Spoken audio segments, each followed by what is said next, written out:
Quelle est votre plus grande ambition dans la vie? Devenir immortel, et puis mourir.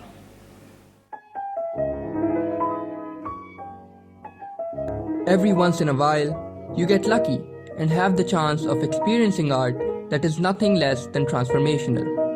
It is the kind of art that makes you analyze and reflect, and it is the kind of art that ages like fine wine in your memory. You may not realize it at the time, but you eventually realize the influence and impact that piece of art had on you. Luc Godard's Breathless is one such example, as it not only influenced me, but also the entire film landscape we see today. It is the kind of movie that makes you think, but also changes your perspective of cinema. You begin to see the techniques he introduced all around you, and you begin to develop deeper understanding and appreciation of film. Breathless inspired an entire generation of filmmakers, and Quentin Tarantino even named his production company A Band Apart after one of Godard's films. He was so influential that to some, film history can only be categorized into before and after Godard.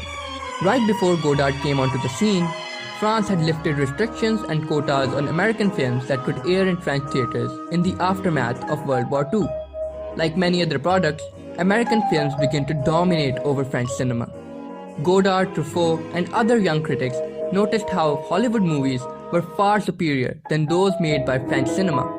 They were considered outsiders by the French directors, but Truffaut and Godard were about to break in through movies like The 400 Blows and Breathless. Breathless follows a small-time criminal, Michel, who models his personality after the film persona of Humphrey Bogart. After stealing a car, he gets chased by two men.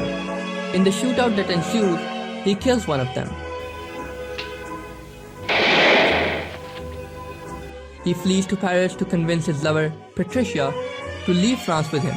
Okay, spoiler alert, but it doesn't really matter. Patricia betrays him and the police shoot Michel in the back. This is followed by this dramatically prolonged shot of Michel slowly dying. The plot and description could not do justice to how revolutionary this movie was. At the time, movies were made in sound stages, but Godard, being an outsider, could not really afford that. So instead, he took a handheld camera to the streets of Paris, put his cameraman on a wheelchair, and pushed him for this tracking shot. Or look at this sequence of shots. These jump cuts are now used to represent the progression of time, but they were introduced by Godard. He had to use them because the film's runtime was too long, and he had to delete anything that wasn't important to the story.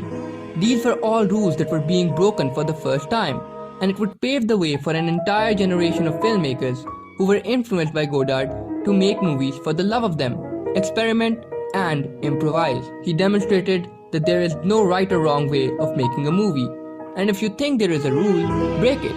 Just as revolutionary as his films were, they were also self-reflective. Godard often had his characters break the fourth wall and talk to the audience directly. Si vous n'aimez pas la montagne, si vous n'aimez pas la ville,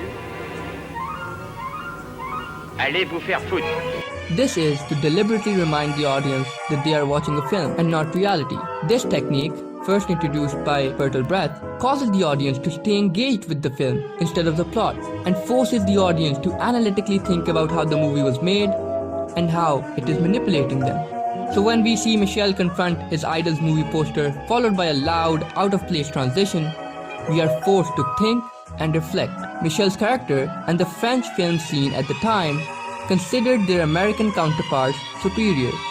They wanted to be like them, and Hollywood influenced Godard's work. But Godard understood that no matter how much French cinema tried, it could never truly be like Hollywood. It needed an identity of its own. And as much as Breathless is sort of a homage to American filmmaking techniques, it is also a deviation from it. When these ideas and deviations came back to America, Hollywood started using them, and our current film landscape was born. Without Godard, there is no Quentin Tarantino or Wes Anderson, and we have to see the same movies over and over with no innovation. So even if you watch Breathless and you do not particularly enjoy it, no one's gonna blame you. But you must understand its significance. This will help you have a better understanding of movies and will help you appreciate cinema even more. Breathless changed cinema forever, and if you love cinema, it's important to hand Godard his flowers. Qu'est-ce que c'est dégueulasse?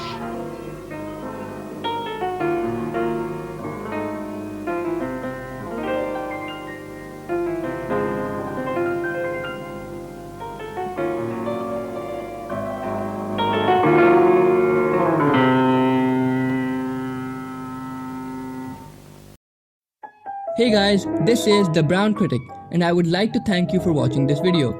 If you liked this video, I would highly recommend subscribing to my channel for more videos of me diving into movies, sports, music and other topics every Wednesday, Friday and Sunday. If you would like me to make a video about something, please leave a comment below. Give this video a thumbs up and I hope to see you again.